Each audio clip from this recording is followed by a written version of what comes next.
10,229 dan huwa n-numru ta' edukaturi li kellna fl-iskejjel tal-Istat u tal-Knisja matul is-sena akademika 2021-2022. Dan ħareġ minn ċifri li ġew pubblikati mill-Uffiċċju Nazzjonali tal-Istatistika fejn intqal li 69.8% tal-ħaddiema fil-qasam tal-edukazzjoni huma nisa. Minn dawn l-edukaturi 25.2% kienu għalliema fl-iskejjel tas-sekondarja għolja u l-livell post-sekondarju, fil-waqt li 24.1% kienu għalliema fil-livell terzjarju.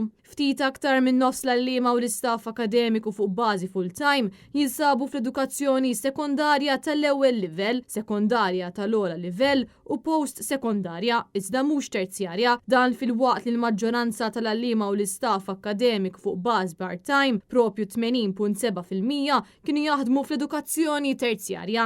Apparti minn hekk 16.5% tal-għalliema u staff akademiku kellhom bejn 30 u l-34 sena, warahom kien hemm dawk ta' bejn il-35 u d-39 sena, u allura dan kollu jindika li n-numru ta' persuni li qed jistudjaw għall-edukaturi qed ikompli jonqos. U minkejja li kien hemm żieda żgħira ta' 498 edukatur fuq perjodu tas-sena, l-MUT xorta għadha tisħaq li hemm bżonn aktar investiment fl-għalliema u rikonoxximent għal din il-professjoni.